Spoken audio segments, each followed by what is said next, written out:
Fala pessoal, tudo bem com vocês? Eu não ia fazer esse vídeo agora, mas acabei adiantando esse roteiro, tô gravando ele aqui porque não dá mais pra aguentar aí o nosso presidente aí minimizando a ciência, fazendo pouco caso da máscara, insistindo em elementos que não são científicos, ou melhor, que tenha sua eficácia comprovadamente nula, como é o caso da ivermectina e da cloroquina, ao passo em que ele critica medidas que são cientificamente válidas, como é, por exemplo, o caso do isolamento social, do uso da máscara e do lockdown. E a gente vem vendo, inclusive, aí nas redes sociais, um crescimento de uma insatisfação muito grande e também uma manifestação bastante reincidente em chamar o nosso presidente de genocida. Então eu resolvi aqui vir falar com vocês especificamente sobre o crime de genocídio, outros crimes também que estão lá sob a tutela da Corte Internacional Penal, né, do Tribunal Penal Internacional, e falar também um pouquinho sobre o que é esse Tribunal Penal Internacional. E claro, dizer se o Bolsonaro está cometendo crime de genocídio ou não. Ao longo da nossa história, nós tivemos diversos casos, assim, gravíssimos de ações positivas, sabe? De ações que foram feitas e que causaram a morte e o sofrimento de milhões de pessoas. Da mesma forma, nós temos uma grande quantidade de omissões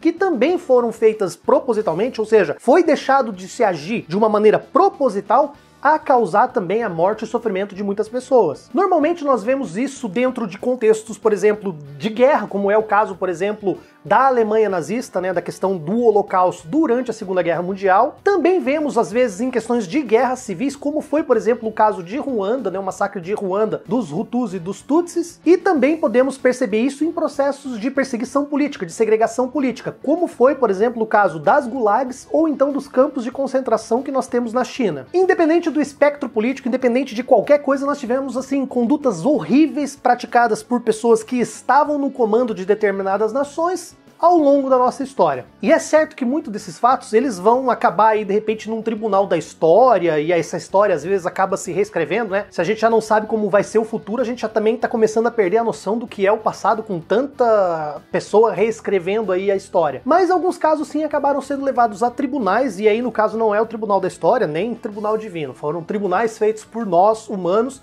para julgar os nossos pares. Um grande exemplo que a gente pode trazer aqui é a questão, por exemplo, do Tribunal de Nuremberg, que aconteceu logo depois da Segunda Guerra Mundial, que se dedicou a julgar ali alguns dos líderes nazistas que ainda estavam vivos, alguns se entregaram, outros foram capturados, mas o fato é que esse famoso Tribunal de Nuremberg, apesar das suas boas intenções, ele não deixou de ser visto, ou ele não deixou de ser um tribunal de exceção. Tribunal de exceção é um tribunal que é criado para se julgar um caso depois que aquele caso aconteceu. E tecnicamente falando, dentro do direito, os tribunais de exceção, eles carecem de legitimidade para julgar fatos. Eu não vou entrar aqui nos méritos do Tribunal de Nuremberg nesse vídeo, porque eu já tenho um vídeo específico, inclusive um vídeo que eu gravei lá em Nuremberg, na Alemanha, tá aqui no canal, vou deixar linkado para vocês, onde eu abordo todos os aspectos positivos e negativos, todos os aspectos do viés do direito, mas claro, sem juridiquês, para que todos vocês possam entender, porque aqui nesse vídeo a gente vai avançar no tempo e trazer outros exemplos de tribunais de exceção até a criação do Tribunal Penal Internacional. O que a gente pode destacar que nós tivemos depois dessa situação do Tribunal de Nuremberg, que foi bastante divulgado na mídia, foi o Tribunal Penal Internacional para a ex-Iugoslávia, onde foi julgado por crimes de guerra o antigo presidente Slobodan Milošević. E também tivemos o Tribunal Penal Internacional para Ruanda para avaliar ali a questão do massacre dos Tutsis. Esses dois também foram tribunais que foram criados depois dos fatos ocorridos para se julgar fatos pretéritos. Como eu falei, isso carece de uma legitimidade, às vezes pode soar até como um teatro para, sabe, o teatro dos vencedores para dar uma legitimidade para uma vingança. Existe esse aspecto que é realmente comum, a gente não sabe até que ponto esses vencedores ou essas pessoas de fora, elas vão agir sim com imparcialidade no julgamento dos casos. Então, depois de diversas situações aí, como por exemplo Nuremberg, a questão de Ruanda, a questão da Iugoslávia, as Nações Unidas ou diversos dos países das Nações Unidas resolveram criar um tribunal permanente, conhecido como Tribunal Penal Internacional, com sede na cidade de Haia, na Holanda, que teria legitimidade para julgar alguns crimes que eles iriam tipificar. Quando eu falo tipificar, lembre-se que eu estou falando de tipo, de tipografia, de criar, de escrever, de tipo datilografar essas condutas criminosas. Então, toda vez que eu falo de tipo, penal, eu tô falando de um artigo de crime que foi criado e foi escrito numa lei. Até porque um dos problemas que nós encontramos, inclusive no Tribunal de Nuremberg, foi a possibilidade de se você julgar pessoas por crimes que não existiam, que as pessoas não sabiam que poderiam existir. Lá no Tribunal de Nuremberg se usou algumas questões do Tratado de Versalhes, outras questões até da Convenção de Genebra, que aconteceu quase 50 anos antes, mas também se condenou as pessoas por um crime de agressão, que era um crime que não existia e que ninguém sabia o que era. Então, como também é um dos princípios basilares do direito penal, inclusive está na nossa Constituição, de que não existe crime sem lei anterior que a preveja, ou seja, primeiro precisa existir uma lei dizendo o que é crime para depois você poder julgar uma pessoa por ter praticado aquilo, eles também criaram então uma espécie de mini código penal com 4 crimes diferentes. Isso tudo foi assinado no Estatuto de Roma, que aconteceu em 1998, onde então ficou criado o Tribunal Penal Internacional e foram criados 4 crimes sobre os quais os líderes de Estado ou as pessoas que praticassem estariam sujeitas. E são eles os crimes de genocídio, os crimes contra a humanidade, os crimes de agressão e os crimes de guerra. Embora sejam 4, esse que é o crime de agressão, que é um pouco mais complexo, ele ficou de ser depois deliberado por essa organização para que se criasse um conceito mais redondinho, mais certinho do que ele viria a ser. Só que isso não foi feito até hoje. Então, na prática, dos 4, nós só temos 3 crimes que estão valendo hoje. É importante falar que nem todos os países da ONU são signatários do Estatuto de Roma. Inclusive, uma das maiores críticas é que os Estados Unidos, que mais cometem talvez crimes de guerra, não são signatários e não fazem parte. Mas o Brasil, assim como grande parte dos países europeus, é signatário, então os brasileiros, os líderes brasileiros, estão sim sujeitos a serem julgados e punidos por esse Tribunal Penal Internacional. Como a gente falou, um dos crimes não está valendo, que é os crimes de agressão, que ele não foi definido. Já os crimes de guerra são os crimes que são praticados ali durante um conflito armado, durante uma situação de guerra, que envolve situações de, por exemplo, você matar um soldado que se entregou, você usar, por exemplo, armas químicas, você torturar presos, enfim, você inclusive bombardear alvos civis. Ah, Estados Unidos, seu malandro, por isso que você não entrou, né? E outras inúmeras situações lá que estão previstas que também são bastante. Vou deixar ele linkado aqui, vocês vão ter acesso ao teor completo dele, vocês vão poder ver todas as situações, se vocês quiserem, que configuram crimes de guerra. Vamos falar então do crime de genocídio. O genocídio vai ser qualquer um dos atos praticados ali que ela vai enumerar, ele vai trazer um monte de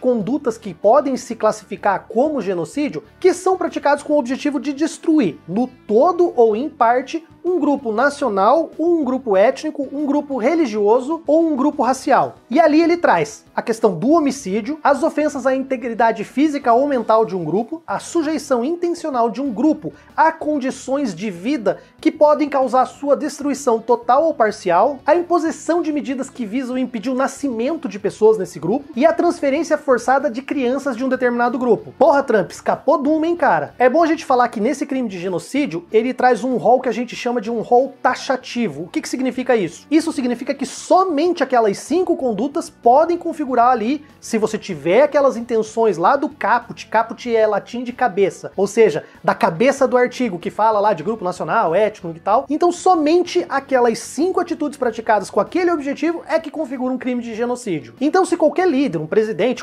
um ditador, enfim, qualquer pessoa age com o objetivo daquele caput, praticando uma dessas 5 condutas que estão descritas no artigo, ele está praticando o crime de genocídio. Pra gente falar se Bolsonaro cometeu ou não um crime de genocídio, a gente vai precisar fazer uma breve análise aqui sobre a questão da pandemia, de como ele tem conduzido o Brasil durante essa pandemia. Uma análise conjunta feita pelo Centro de Pesquisas de Direito Sanitário da USP, junto com a Conectas Direitos Humanos, analisou mais de 3.049 normas que foram expedidas pelo governo federal durante a pandemia. E a análise do corpo do texto legal dessas normas mostrou que não houve incompetência por parte do governo federal, mas sim que houve empenho e eficiência na ampla disseminação do vírus dentro do Brasil. Isso feito declaradamente com o objetivo de retomar a economia o mais rápido e a qualquer custo possível. Quem já assistiu a live do Átila vai entender melhor, então quem não assistiu, eu recomendo que assistam essa live, é 1 hora de puro desespero, mas que eu acho que todo mundo precisa ter ciência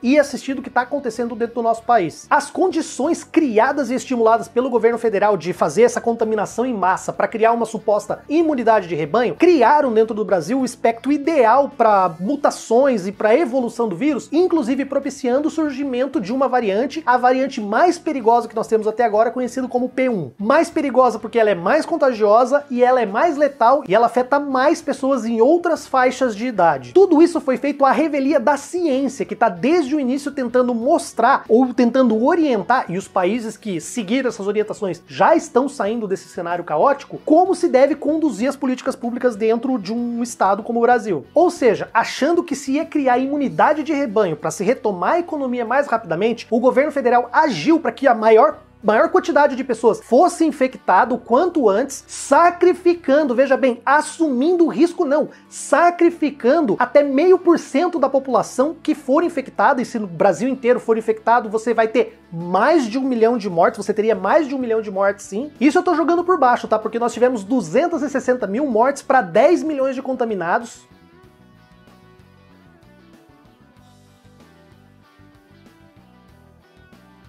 Só que, como a gente falou, supostamente criando essa imunidade de rebanho, algo que não vai acontecer, porque aí no meio desse caos nós tivemos uma variante que surgiu em Manaus e que pode inclusive reinfectar as pessoas que já foram contaminadas antes. Ou seja, aquele painel de 10 milhões de pessoas recuperadas não estão mais imunes, você não tem imunidade de ninguém. Todo mundo que já teve a doença pode ter de novo, inclusive com sequelas mais graves ou então morrer. Eu não vou entrar muito nos detalhes dessa questão de transmissão e de outros dados, inclusive dos números, porque isso tá tudo tratado com excelência na live do Átila, então eu recomendo muito que quem não assistiu aqui assista a live do Átila. Eu vou me ater aqui agora à questão do lado jurídico. O que nós temos é um fato de um presidente que deliberadamente optou por tomar medidas públicas que promovessem a morte de até 1 milhão de pessoas, coisa que teria acontecido se ele tivesse concentrado todos os poderes em suas mãos e os estados e municípios não tivessem agindo. E aqui dentro desse parênteses eu vou jogar mais uma real pra vocês. A máquina de mentiras do governo federal não para. Eles insistem em dizer que o STF retirou os poderes da presidência e transferiu para os estados e municípios,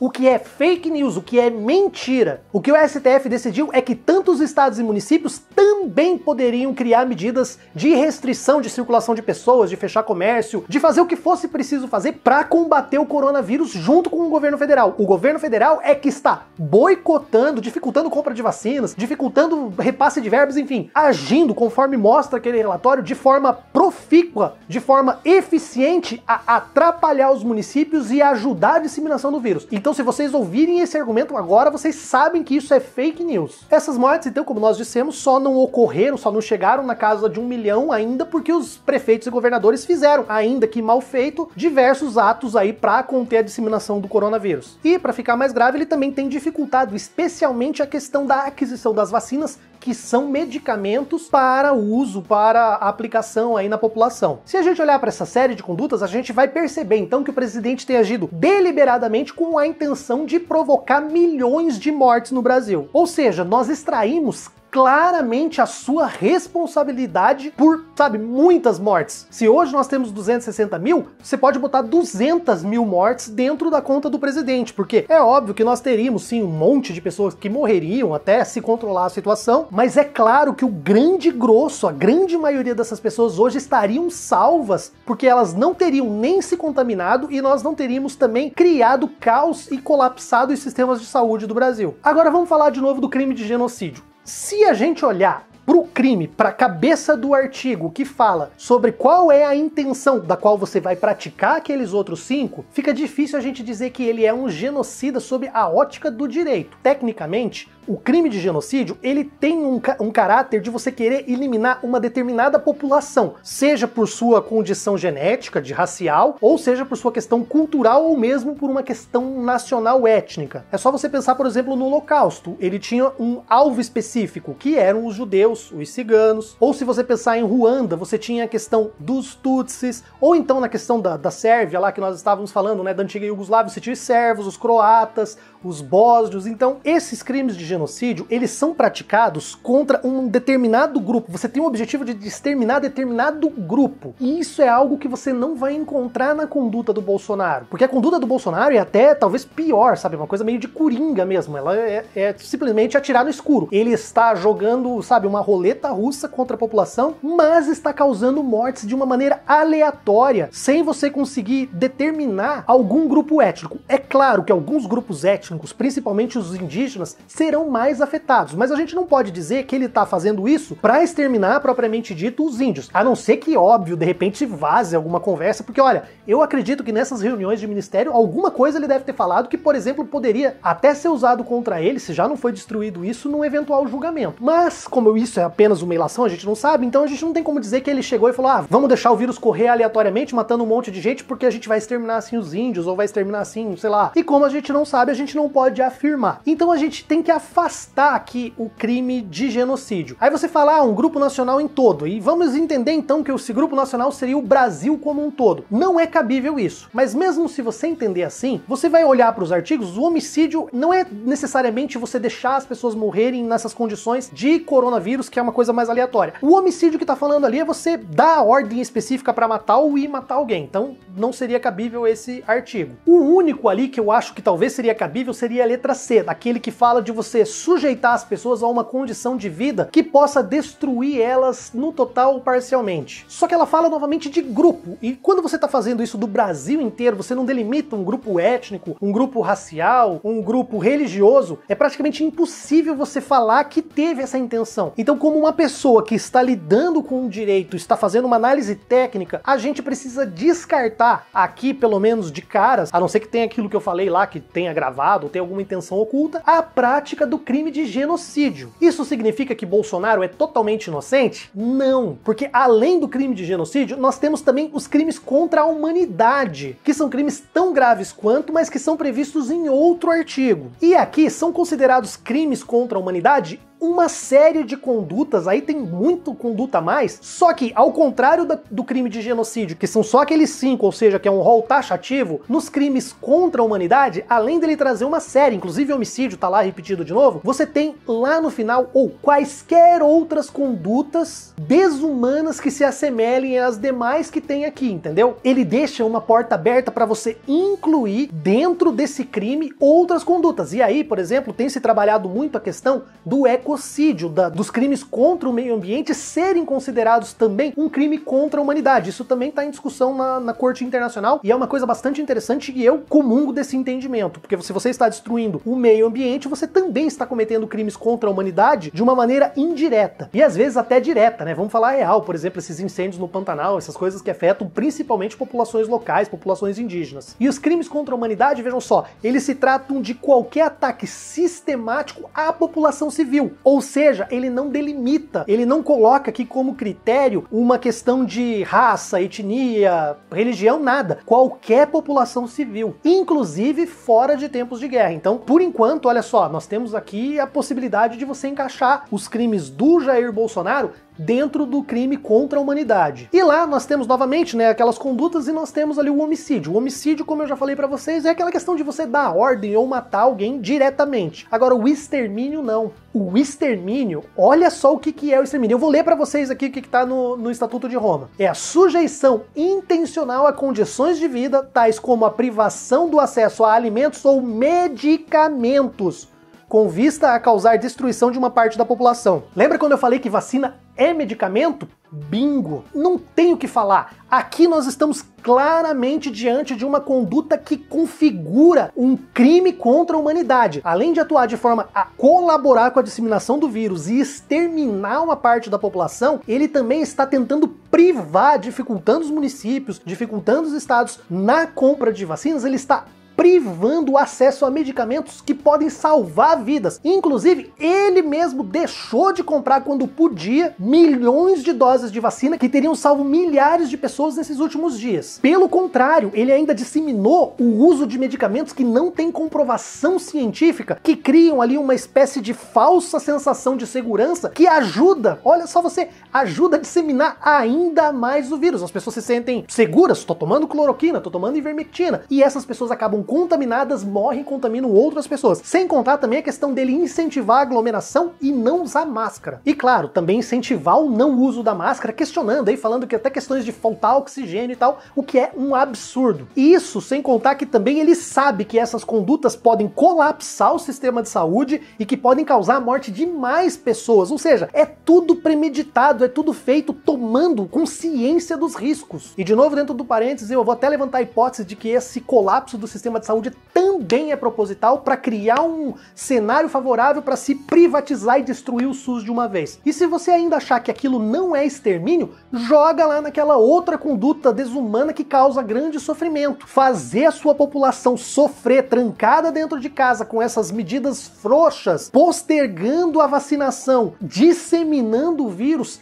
é uma forma também desumana e cruel de tratar a sua população civil. Então, pessoal, novamente, separando o eu cidadão do eu que opera, que trabalha com o direito, a expressão genocida, ela não pertence somente ao direito, vocês têm toda a liberdade de usar essa expressão genocida, mas, tecnicamente falando, dentro do direito, nós não podemos dizer que o Bolsonaro é um genocida, mas ele é sim um criminoso contra a humanidade. E quando que uma pessoa pode ser julgado no tribunal, nessa Corte Internacional Penal? Basicamente, nós falamos que a Corte Penal Internacional, ela funciona como uma corte subsidiária. Ela só pode atuar se as instâncias de um país falharem ou não puderem julgar aquele caso. Então, se não puder julgar, ou então se elas julgarem e entenderem que, por exemplo, não ocorreu o crime, ela não vai poder julgar. Então, se, por exemplo, os crimes que o Jair Bolsonaro cometer forem apreciados pelo STF ou pela Câmara e foi negado, foi dito que não, isso não aconteceu, você já não poderia submeter esse julgamento à Corte Internacional, porque ainda nós vivemos um sistema democrático em que os poderes são independentes. Mas essa independência, ela tem limites e tem amarras. E essas amarras, olhe só você, são exatamente o que vai favorecer a aceitação, isso num sonho, de que ele fosse submetido a um julgamento lá na Corte Internacional Penal. Porque quando um presidente comete crime, esse crime é julgado pelo STF. Mas antes de ser julgado pelo STF, ele precisa o quê? Ser autorizado pela Câmara. E aqui eu tô falando de crimes, por exemplo, de homicídio, de extermínio, de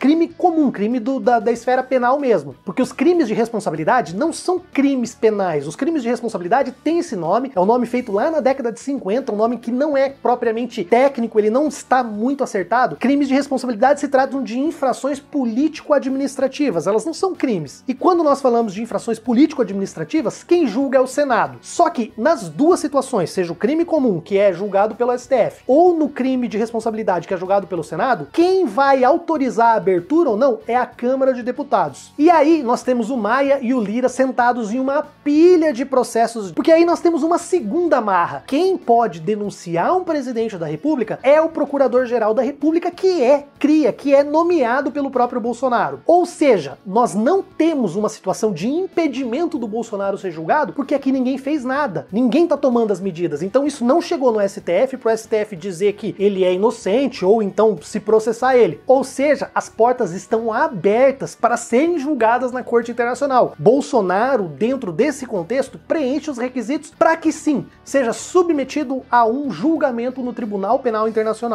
Nós temos lá também uma espécie de promotor de justiça, um procurador que pode de ofício, ele vai receber as denúncias e de ofício ele pode oferecer essa denúncia. Nós já temos uma situação que está no gabinete dele, porque geralmente ele refuta tudo de cara, mas ele tem uma que ele abriu uma espécie de pré-ação para julgar a viabilidade que já é contra o Bolsonaro. E agora, mas diante de mais materialidade, diante desse relatório, eu acho que seria muito interessante que a comunidade internacional, que as pessoas pressionassem essa Corte Internacional, entrassem em contato com o gabinete e que levassem para ele essas informações de uma maneira organizada, mostrando que há principalmente aquele relatório que foi feito, se eu não me engano, coordenação de Deise Ventura, principalmente esse relatório que mostra que o governo tem agido sistematicamente para causar morte das pessoas. Então, pessoal, eu acho que a gente tem que começar o quê? A pressionar os órgãos internacionais, inclusive, se alguém quisesse ajudar e legendar esse vídeo em inglês ou então em francês, seria ótimo, que daí a gente poderia até apresentar, levar, fazer os gringos verem para que isso, sei lá, cresça a ideia de que o Bolsonaro é.